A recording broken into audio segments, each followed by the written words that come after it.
What was it? I'll let you refresh my memory. It was the. Listen to this. This is the tape I found downstairs.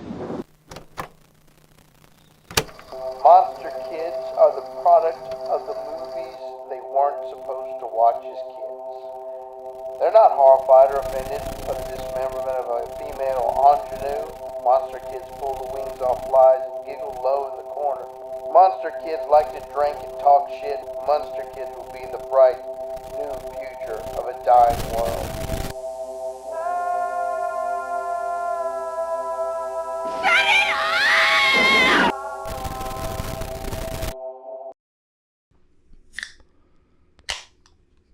That sounds like season 2. Season 2. So tell me about these conventions, man. You've had a lot of traveling lately. Yeah, convention catch up.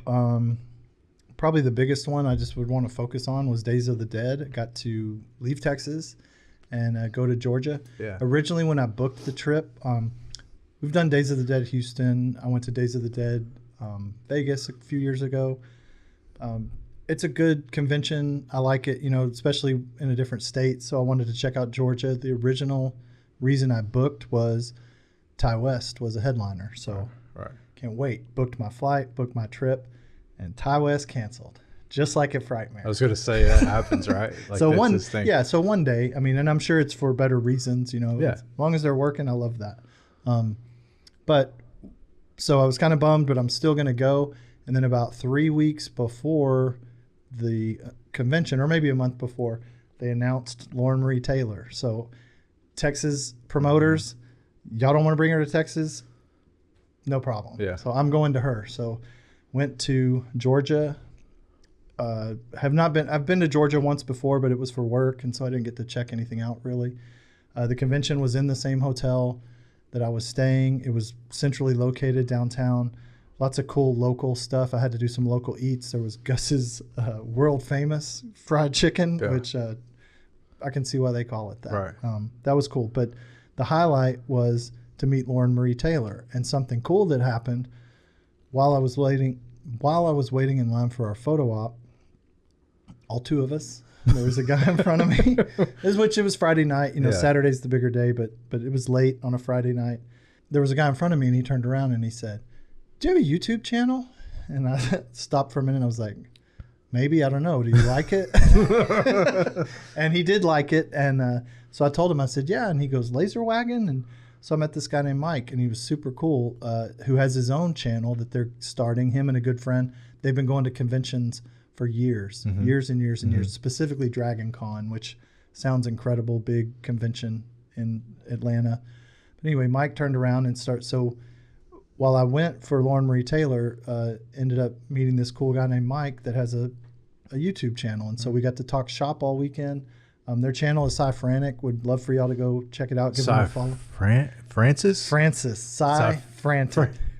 What's funny, you said that because they had me do a quick plug Friday night. And I was a few beers in. And so when I started it, I was like, okay, yeah, sure. I'll sell. And I was like, Cy Fanatic? Like I totally butchered it. And anyway, we got it right. It's Cy. But it's Frantic. Frantic, yes. Okay. So it was Mike Frantic, Clark, and DeWall man Steve. So we're just busting their balls a little bit. Yeah, we're just busting their balls a little bit because they tried to bust your balls a little bit. It's super funny. We played up a thing where, but to go for Lauren Marie Taylor and to meet these other creators that are, you know, halfway across the country, super fun guys. I mean, just a good time. They really made it, you know, so I'm there by myself all weekend, but then I've got these kind of new friends that I made. So I'd take that as a big plus. But of course, the highlight was meeting Lauren Marie Taylor. Yeah. Got the photo op, the professional photo op. I went ahead and wore my Jason cosplay. I don't like the idea of a full mask cosplay in a professional photo op because that could be anybody and wear that. Right. So, and that's just my personal preference. I'm not knocking anybody that does it. Some people have incredible cosplays. Like if you have the cosplay with the actor who played, that's great. But I wanted to do something a little bit more fun since she was going to be in her brown underwear from part 2. I was like, well, I got to bring my part 2 cosplay. Yeah. Didn't want my head on, so we decided to do a little tug of war with the mask, which was kind of funny. Lauren was awesome. I did have Lisa, our awesome merch person make me a Vicky girlfriend shirt, which had a lot of the images of Vicky from the movie, and just wanted to get laugh out of Lauren, and it worked. She thought it was hysterical. She even gave her a Lazer Wagon podcast shirt, which she insisted she put on before we take the selfie. So I thought that was incredibly nice of her. Badass. She didn't have to do that. Cut to weeks later, we see her in Nashville, Tennessee at a convention rocking the Lazer Wagon podcast. Right. And like your son said, that was a choice. Yeah, she made that choice. She packed that in her bag. She went through 700 Friday the 13th Part 2 shirts that she has, which, makes sense. And how nice of her to do that. So I got to meet Lauren Friday night. And I just wanted to give her Lazer Wagon stuff. I didn't want to necessarily get an autograph. I told her I would come back and get that tomorrow. So I went and saw Rick with 13X Studios. I picked up a new Part 4 mask that I want to start using. We know there's a lot of Friday the 13th Final Girls that will be in Houston this summer. And my original traveling mask is running out of space. So say it's full up, right? It's pretty much full. Yeah. So Saturday got Lauren to sign the mask. That was super cool. But some of the cosplay at this thing, I've seen this done before, but I think it was a dad-daughter duo, and she was Samara from The Ring. And Dude. he was pushing her on casters and all these. It was so amazing. I mean, you talk about showstopper. People were gathered around watching this. The girl had it down, and the TV was an old CRT TV that they had knocked out. We'll drop in a quick clip, but it even had like old stickers slapped on the side and stuff. And I noticed when they were kind of pushing her around, I kind of wanted a sticker, and they were like, hell yeah. So they took my Days of the Dead Atlanta Lazer Wagon sticker and slapped it right on the TV. Yeah. Good. So hopefully people will see that. Forever. Yeah, forever. But the best part of that Samara cosplay was he wheeled her into Tom Savini and Greg Nicotero, who were both sitting right next to each other. And first she came out and did her thing to Tom Savini. Tom was trying to get Greg's attention, and he said, Greg, you got to see this. And so she did it again, and she comes up to Greg Nicotero, and he's filming her on his cell phone. And as soon as she's done, he says, "You're hired." That's cool. That is cool. So freaking cool. Yeah. So she even had like the static behind her in the somehow projected. I was looking. Her? They had How was that? It was some kind of thin projection screen that was back, and it was like this footage that plays, during the movie. I don't know how they did it, but it looked. It had to be some kind of battery setup, right? Because they were pushing all over pushing the it place. around, so they must have had some battery pack built in. Innovative. Anyway, Man, that's crazy how good they go that hard on stuff. It was so good, and everybody loved it. Like, they got the attention that was deserved. There was a lot of other great cosplay that you can check out our Days of the Dead Atlanta video to see that, as well as a hilarious inflatables invasion at the after party. It was hilarious. But Days of the Dead was really good. I'd like to go back to Atlanta. The guys at Cyfranic suggested we check out Dragon Con. They said this convention takes up 5 hotels. They said, it's in this hotel, one of 5 hotels. This is part of it. I said, yeah. They go, this is just to pick up your bands. It's like, wow. So this is huge. But that's not just horror, right? That's everything. It's anime. Dragon Con makes me think sci-fi fantasy, but I've seen the cosplay, and it's pretty much everything. I'm sure it started as fantasy, science fiction, but you've got horror people there, anime, superheroes. It sounds like something we need to plan out probably 2 years in advance. A few other quick hits. The 4 of us went to San Antonio. We got to briefly pop into Big Texas Terror. That was fun to see some of our favorite vendors, Jackie Offline, Fleshwad Co. Pop Soap with that WAP. I got that WAP, baby. And that WAP got my pocketbook. Yes, bitch. Man. Pop Soap. So it was a lot of fun, but we had other stuff we wanted to do while we were in San Antonio, so it was more of just kind of an afterthought. Then also I checked out a small pop culture convention in Spring, Texas, in Houston. That was a lot of fun. Met some really cool cosplayers there because, like I've told you and told people, we want to start branching out a little bit more just to have more cosplay people to feature, more science fiction, anime, all the things that aren't horror, like not just horror, because it's a lot of fun, and these people, we want to promote these creative people. And then more recently, Cult Classic Convention happened, so I had to do my obligatory stop at the Hewitt House, stop at the, which was pretty cool, stop at the Taylor Meat Company. Wanted to check and make sure it was still standing because the last time there was some heavy construction going on. Turns out they were just putting in, it looked like a gas station and now a fully paved parking lot. Yeah. They're still closed forever, but I can't not stop there and think of Jessica Biel and 2003 Texas Chainsaw Massacre. Pay homage. Run it, pay homage. Pay That's homage right. to that tank top. That's right. That's right. For posterity, as it were. But I was just so glad to see that it was not. And I tested a live broadcast again because we're going to try to do a little bit more of that. We definitely made leaps and bounds. I think we're figuring it out. So props to the 2 or 3 people that jumped on that. But on the way down, so I met Michael there. Michael's kind of our new technical arm. We've mentioned him a little bit on the podcast. He's pretty active in our Instagram and our YouTube. He's going to help us get a little bit better with some of the tech stuff that we don't know or don't have time to fuck with. Yeah, exactly. So shout out to Michael. Thank you so much. He's going to probably be here in the background on the next episode or next episodes just to help us not take so long to set up. Oh, yeah. And he wants to help us with some other live streaming things as well. So Michael got to go down with me, or Michael and I met there just for the day. He got a tattoo. That was kind of cool. SoCal Leatherface was there. Him and his daughter won the costume contest. And there was a lot of great guests there. They had Spencer from Ice 9 Kills. That's pretty big for Bastrop. I mean, Sure. I was pretty shocked by that. And just a lot of good people. They had some people from Children of the Corn that I have not seen before at a previous convention. And just a lot of good vendors were there. And it was a good time. You could definitely tell convention season is, starting to get up and running. Everybody was ready. Yes, Yeah. everybody's been waiting, and you can tell people were just, wanting horror conventions. Did they have pretty good attendance? They did have pretty good attendance. I was wanting to meet Rhonda Shear for the second year in a row. Second year in a row she canceled. Public service announcement. Always expect the person you're wanting. Don't just go to the convention to meet a celebrity because they could have something come up. And again, it's her business. Like, she's back. She's an entertainer. She's got to go. Right. Yeah. If they're going to pay her a giant lump sum of money to do a job versus, do the convention, she's got to take the job because that's on a time base. Right. She'll make it back to Texas, I'm sure. Sure. And I'll get to meet her eventually, but I totally understand when celebrities cancels. It can be a bummer, but it happens all the time. It just comes with the territory.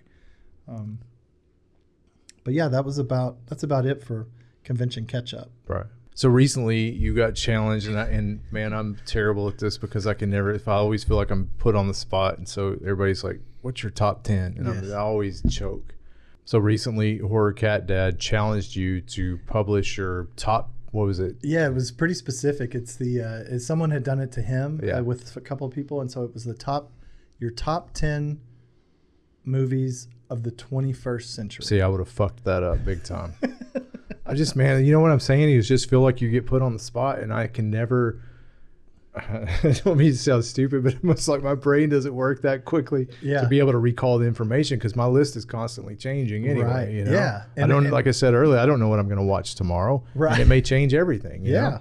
And typically me with even top threes or of all time, mine usually rotate. I mean, one usually stays one, but 2 and 3, and they're not all horror. But so I wanted to take this challenge because it is kind of difficult. At first I thought, I'm not even going to have 10 to come up with because I wanted to do, his were not just horror, and there's no rules to this. That's what it's just to have fun. So I wanted to kind of make my own rules to make this. In typical Chris fashion. In typical Chris fashion, you got to go a little too much to the edge, and then you jump over the edge. But I wanted to make it a little bit different. So that I have kind of the sour spot for horror movies from 2000 on.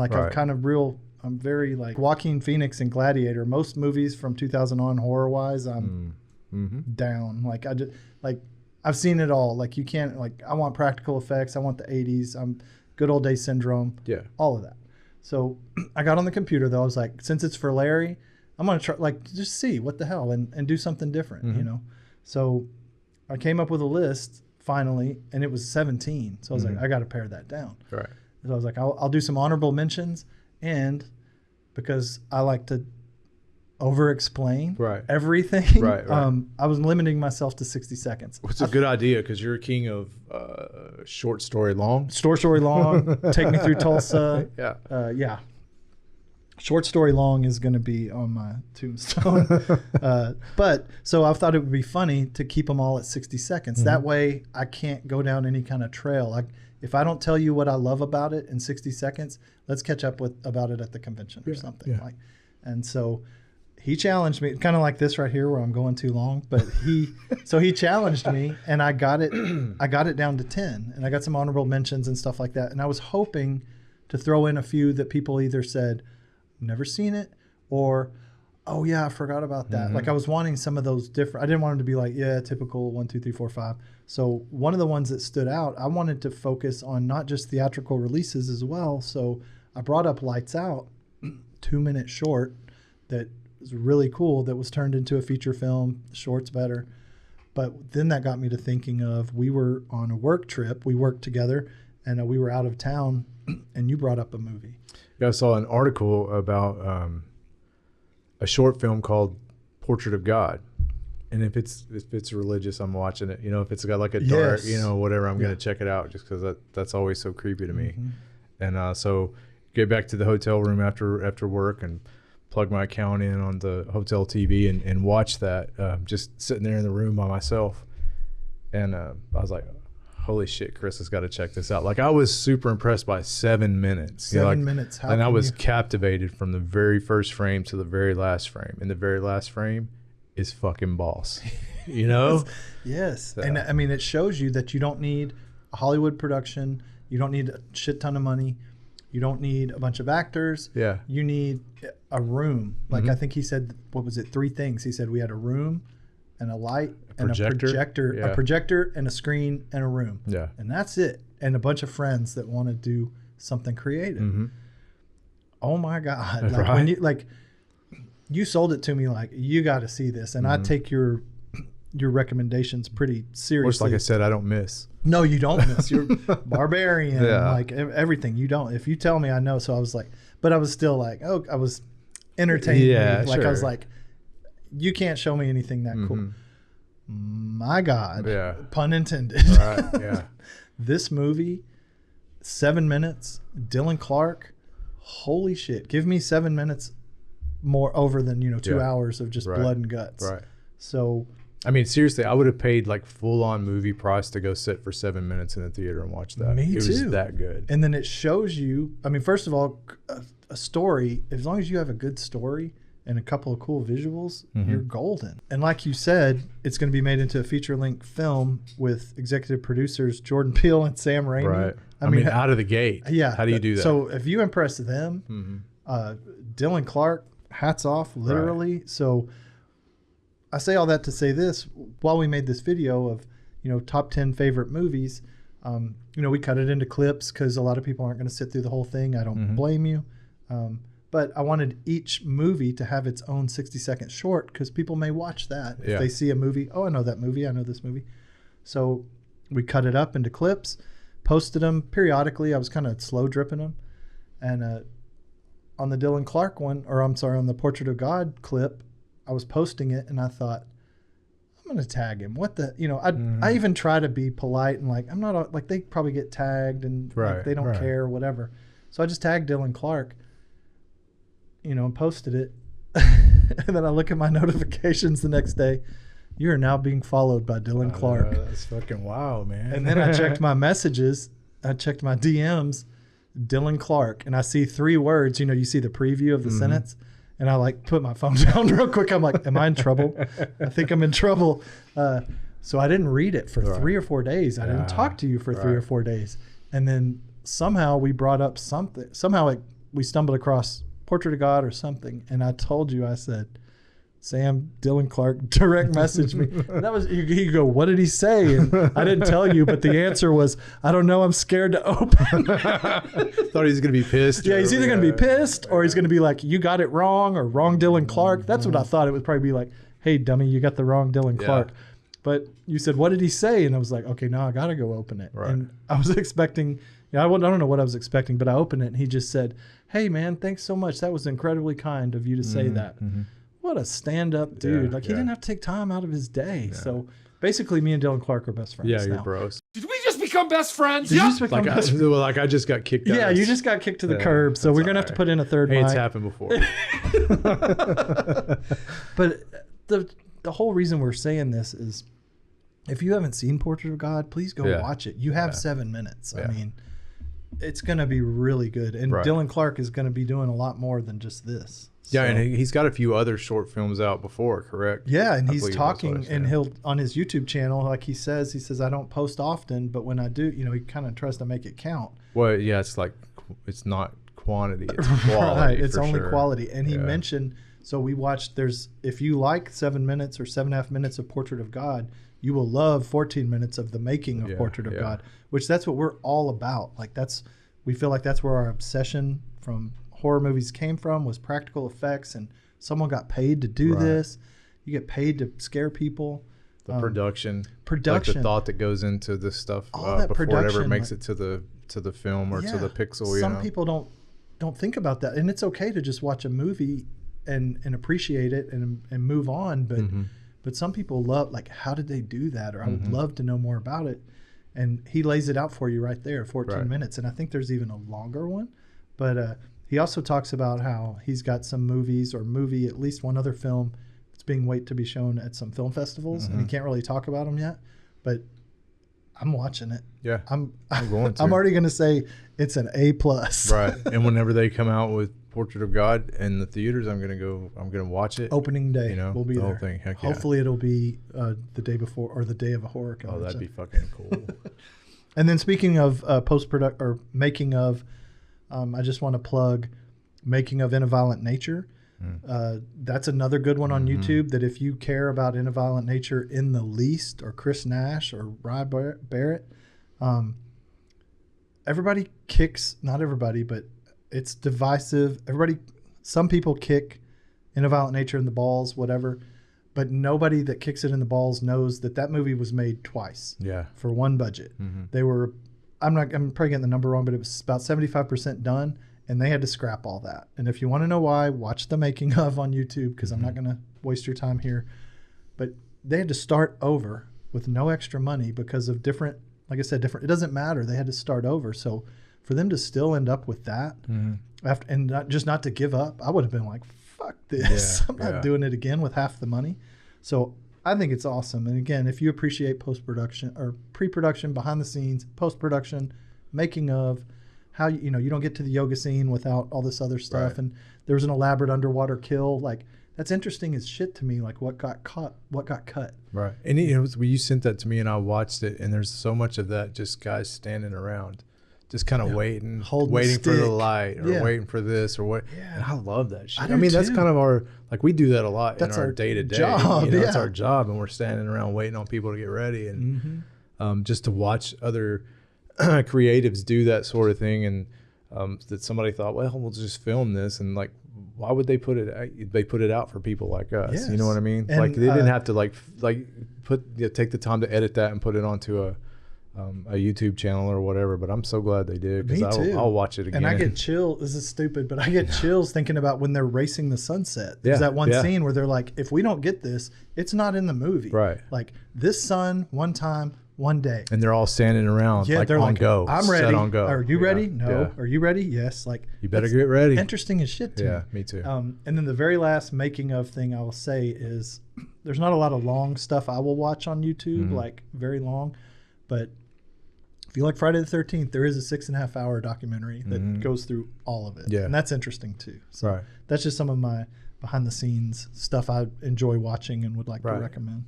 I also want to say this about going back to In a Violent Nature and those production videos. Like, I've stood and waited on the sun, like on a photo shoot done that, outside, like, and you just stand there Can relate. and there's 10 people, and there's everybody standing around looking at their nails Yeah. and kicking Like, why rocks, is trying to this figure out taking what so are we long? doing. But then when that gets to the right spot and you're able to capture those images in that perfect light, it makes it all No worth question. it. Yeah, they're exactly. like, now I see what we were waiting Right, for. Yeah, yeah. That's so cool. And I'll leave links in the description for the Portrait of God making, behind the scenes in Violent Nature, and the 6.5 hour Friday the 13th. And I do want to say documentary. too about Portrait of God, like you said earlier, don't sleep on that. Like, go watch that, and Go then watch it right now. pause this shit. Yeah. And go watch We'll be that. here. Yeah, and then make sure you watch the making of, because like I said, that movie from frame one, like to you remember what I'm talking about? Yes. The very last frame. Like Ooh. you have to be like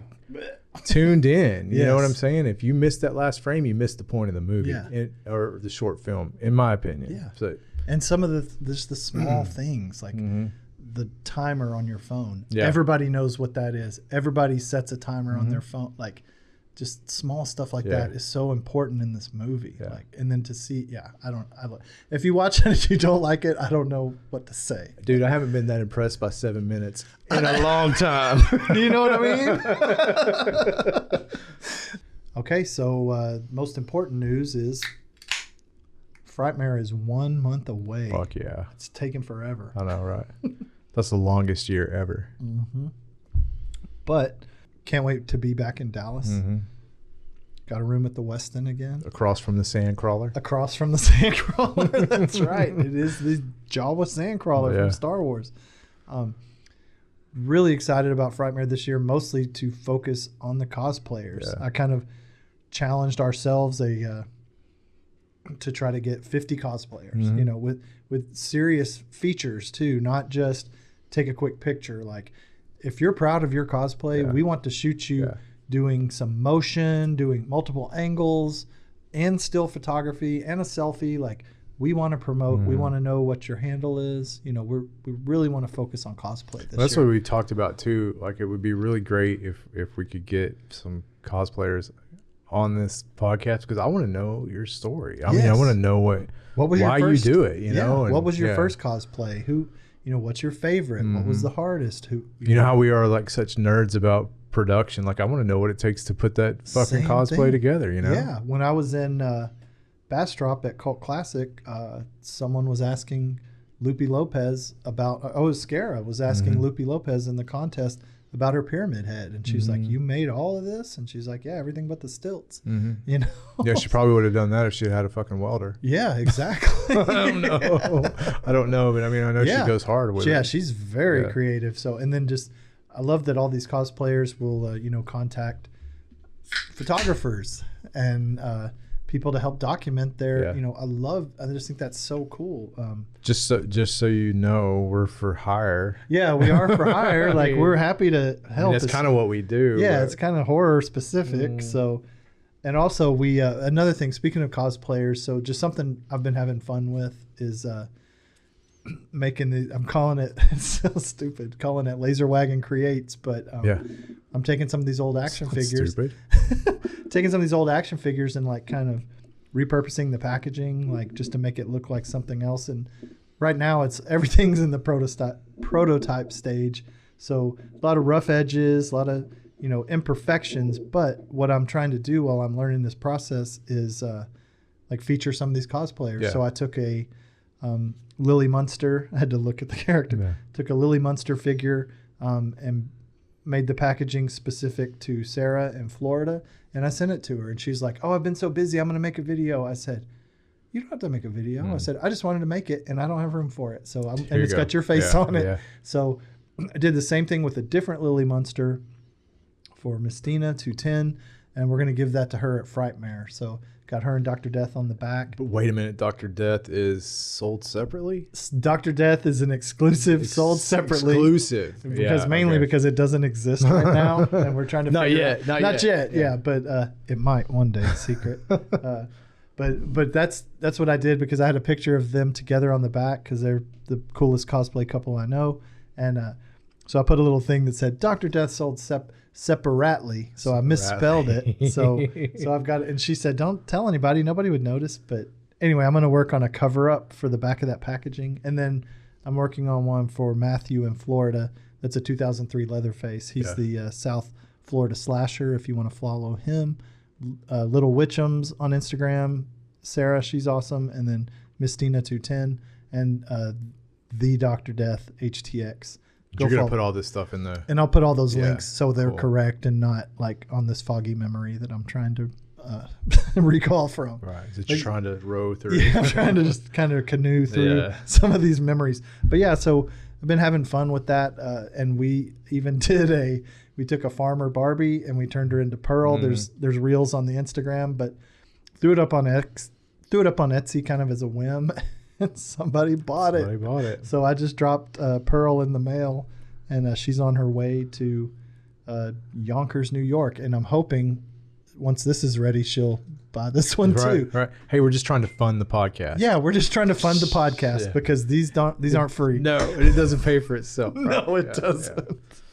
But so cosplayers, we really want to hear your story. We want to feature you. And when we come up and say, can we shoot your cosplay, and if your character has a signature move, or if you've got some big prop, like move around, like swing it. Like we don't like, it just looks cooler. Yeah. If you need some action. Yeah, we need some action. Yeah. So we might try to attend more of some of the panels this year as well, because we're not really guest heavy this year. Yeah. That's one thing though. It's not very guest heavy at FRIGHTMARE. To me, it's going to be for this year. It's going to be more about the community.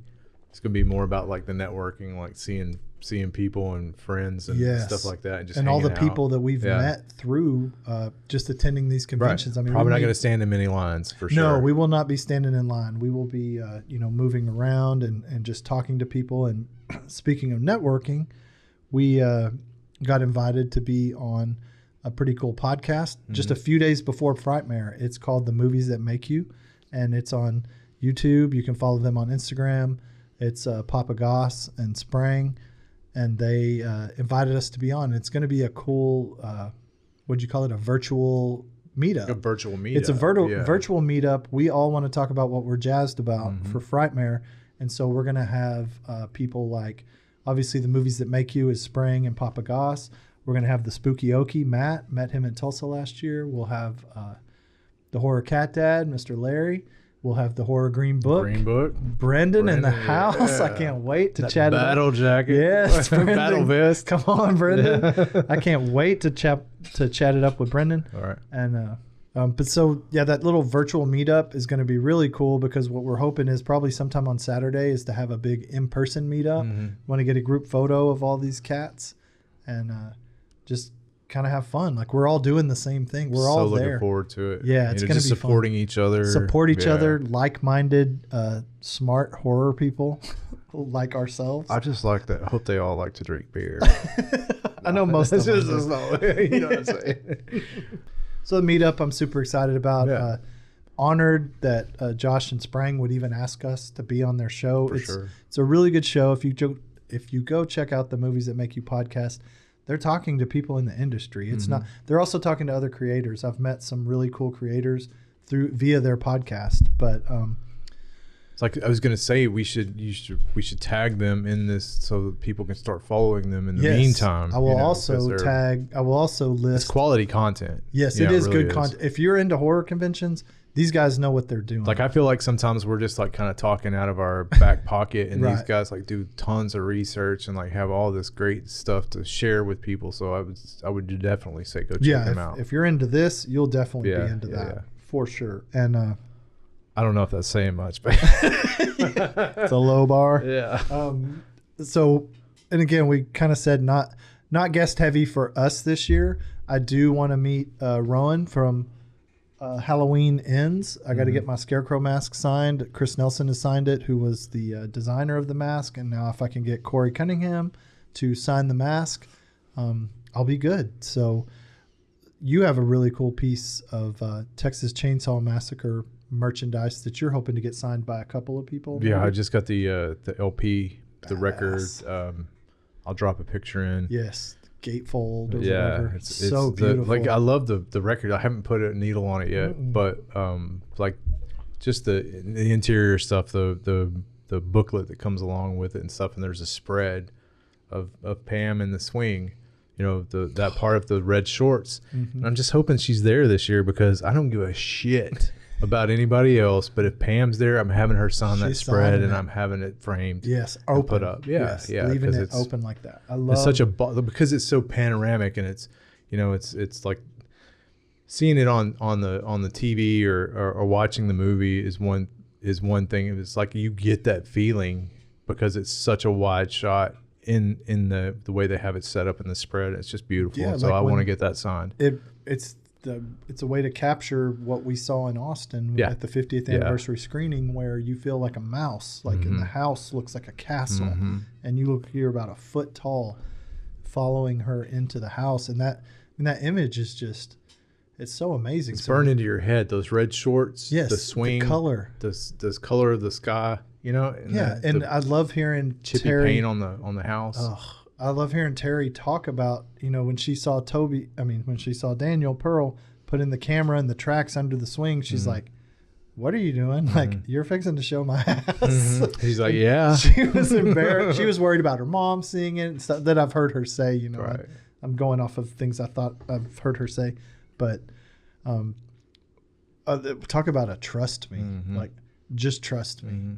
That is so iconic. I mean, it's one of the, like, everybody knows that scene. Like, people talk about it. Everything that you see, everybody always has something to say about that scene. And the build up, if you think of what happens right after, like the second she walks in the door, and I'm not even talking about Leatherface, I'm talking about falling into the bone room. Like, that just scares the shit. I mean, it shows her acting chops. Oh, yeah. Because I'm scared for her the whole time. And here we are, Chris and Sam talking about fucking Chainsaw again, season 2. It always comes back, Finally, they've moved on. Yeah. No, we haven't. Sorry. Not no, happening. we won't. Can we mention, every time Chris and Sam say Chainsaw, drink. Take a drink. Yes. Oh, I will. I will too. So yeah, that's one thing that I definitely, like I said earlier, we probably weren't going to be standing in line, but again, we don't know that she's going to be there. Right. But I'm taking the album just in case. Yeah, because there'll be other people. And I mean, if Wayne Bell, that would be the other one that I would say would be cool. But yeah, I mean, it's, you know, it's just cool to see those people. It's kind of, I was thinking about Pam, and Wayne Bell's the reason the fucking record's even a thing. You know? Yeah, but that ain't Wayne Bell's ass. That's right. Wayne Bell's ass probably didn't look that good in those shorts. No. Anyway, sorry, Wayne Bell. You're cool, man. Stinger. Yeah, come on. But so yeah, Frightmare, we can't wait. We keep saying that we're going to make it over to the Texican court after hours. Hopefully we will. That sounds like a somebody good time. Invite us. Yeah, if somebody would let us know, like come over and hang out. Yeah. No, we're going to do that this year for real. Yeah, we got to go see, because that's, I mean, it just sounds like that's where a lot of the energy is. And especially Saturday morning and Sunday morning, everybody's talking about what the hell went down at the Texican. So I would just like to kind of missed out through for the last couple of years. Just want to stroll through and be like, okay, I'm too old, or Yeah, I bet we're too old. I bet so. But we'll know real fast. I mean, if nothing's going on by 9 o'clock, yeah, I'm going to miss it. Yeah. They're like, it starts at 1 a.m. Yeah, fuck it. So that's I'll not be there. And then just looking forward, I guess, to future conventions for the summer. We love Houston Horror so much. We cannot wait for August. We're kind of almost anticipating that more than anything. Talk about a guest list. I mean, and they're going hard this early. They're going real hard, like real hard. They were up to like 20, and they're still listing people. And like, I'm trying to figure out where the fuck they're going to put everybody. Me too. I'm like, I'm glad our room is secure. Yeah. But like, this mask will be full. If I get every final girl from Friday that is scheduled to appear, that mask will be full real fast. And I can't wait to meet Amy Steele finally. So another Friday the 13th part 2. To me, like, people always ask, speaking of favorites and being put on the spot, people are like, what's your favorite movie? What's your favorite Friday the 13th movie? Yeah. For me personally, it's part 4. But if you ask me what's the scariest, again, these are all personal. What's your scariest Friday the 13th? It was always part 2 to me. And it was the sack and the one eye. And they flat out said, they're like, we ripped off Town That Dreaded Sundown, but we just did one eye. And I'm like, well, that's fucking scarier than 2 eyes. Right. A trombone or whatever that guy had. Trombone. Yeah.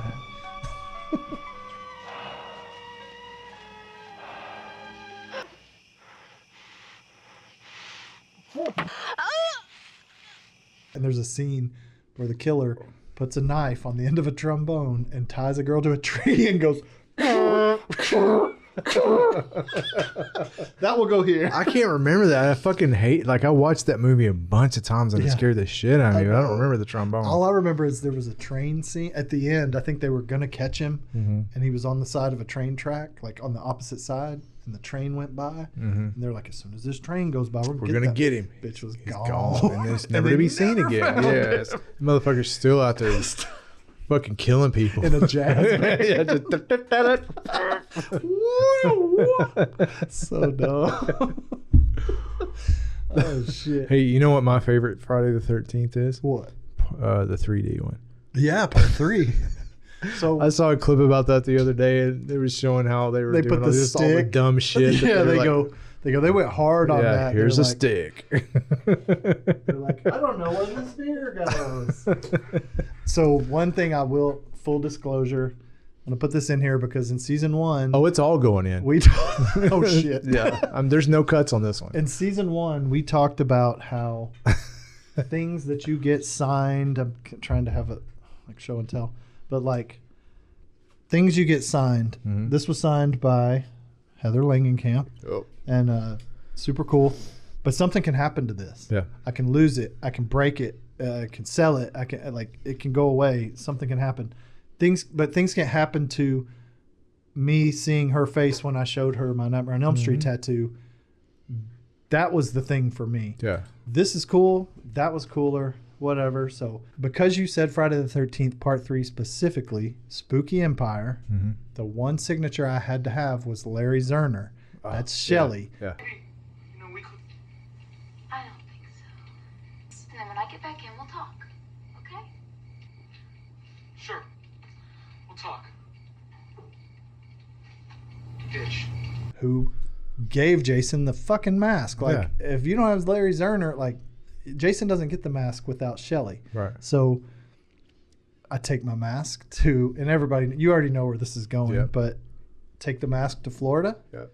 meet Larry Zerner, drop in a quick picture, signs the mask. We have a quick conversation. He's like, yeah, man. He's like, hey, if it's like, this is my mask. And, you know, he's a great guy. But pack it away, you know, come back to Texas. God damn it. As soon as I open my suitcase, I hear a jingle, and the mask is now in 3 pieces. The mask has about 15 signatures on it, including Laura Park Lincoln, who has since passed. It's just got some great signatures on it. Tom Savini, Harry Manfredini from the music, Trish from Part 4. Like, I can't even go. CJ Graham, Kane Hodder. Like, this thing has all the great names on it. And I broke it because I packed it in my luggage. Take anything you hold precious, carry it on with you to the plane, Yeah. kids. But at the same time, so I glued it back together. There's a giant crack running through it. It's a Part 4 mask, so there's a bloody cut on it already. I'm marking it up to battle damage, but it's like, don't ever put so much into those collectible type things that you're not willing to risk something happening to it. Right. You know, so public service announcement, shit can break. Yeah. PSA, bitch. PSA. Hey, but at least you were able to like put it back together. You know, Yeah, and it wasn't looks, something- like I said, I might even drop a picture in here that just shows you what the cut looks like. Just Right. like I said, for full disclosure, because it's so funny. We said that over a year ago. We're like, don't get too attached to these physical things that Right. you could lose them. Something could happen. They could get stolen, whatever. Or somebody could fucking wad your limited edition Texas Chainsaw Massacre poster up and throw it in the fucking garbage while you're out taking a load of stuff to the car. Like the Westin Hotel crew, which that's, again, another, we hinted we'll have to- that, yeah. but that was a bad day. Yeah. Yeah. We'll do a full episode or talk about Yeah, that. we'll still, we sometime, kind of limit that, but we've told a few people, but yeah. Bonnie I'm still Aaron kinda- saved the day. I know. Yeah. Makes me very nervous anytime I check out of a hotel now. The only time I ever felt like a nun did anything really good was at FRIGHTMARE that Exactly. year. Yes. And it was Bonnie Aaron's. Yeah. Yeah. And then for the summer, there's OKC Horror Con in July. If I play my cards right, I'd like to go to another Days of the Dead in Indiana in July. It's still up in the air. It's too hard to tell with everything that's going on, budgeting and stuff. But Right. but we will not ever miss our Texas conventions. And I hope that I'm able to make some of that stuff with you this year. I hope so. Things are kind of loosening up, so maybe I can do some of those. I do want to plug my friend Scott, our friend Scott, friend of the podcast, Old School Creole on Instagram. Scott is heading up a really cool convention in Baton Rouge. Yeah. I believe it's in November. If I got that wrong, I'm sorry. We'll drop in a banner picture in case, maybe. But yeah, anybody near Louisiana, please go check out BAYOU BLOODFEST. He's already got some great guests. Scott's affiliated with Houston Horror Film Fest, obviously, so he's got his finger on the pulse. And Scott's so he's the guy coming. I mean, those guys are coming up with all the really fucking dope guests. Yeah, so, yeah, he's the same one. He's with Tony and Justin for Houston Horror, so he's just trying. He's from Louisiana, so I love that he's trying to spread the word and grow it. And what he told me specifically was, he said, all my people from Louisiana come support me in Houston. He goes, so it's time for me to take something back to them. Yeah. And I was like, how cool. Is there a date for sure? There is a date for sure. Okay. And I don't know what it is. Well, that's cool. We'll drop it in. I'll drop in the date. I know I've already got my tickets because they were selling. I bought a VIP. They were selling it. It might have been I don't know if it was Black Friday, but they were running a huge discount on VIP. Right. So I went ahead and snagged mine. I've booked my room already at the hotel. And again, we'll drop the details in. I'll also try to put a link. This is going to be link heavy description. But I just want to help these people out. This is why we do this, is to promote our cosplayers and our vendors. That's why we want to share your story. That's why we're filming your stuff all the time. Yeah. We just want to promote and get the word out. Yeah, we're not making house payments doing this. No. This is a labor of love. This is just fun, man. Yeah, it's just fun. Yeah. Listen, Chris, this has been, I think this is a great first episode for season 2. I needed it. Yeah, same. So I'm hoping we'll get another one turned out pretty quick. Hopefully before FRIGHTMARE. That's our goal. So hold us to the fire if we don't. Right. Come and kick us in the balls if we don't get one out before FRIGHTMARE. And please interact with the video. Please. Share it. It's much more important to share and comment even than to like. And I know like takes a lot, but we just really appreciate it. It just spreads it out to more people. That's all it does. And again, man, we're just doing this for fun. Yeah, it's just for fun. So if you don't like it, there's a lot of other stuff out there. Like, just click off. For real.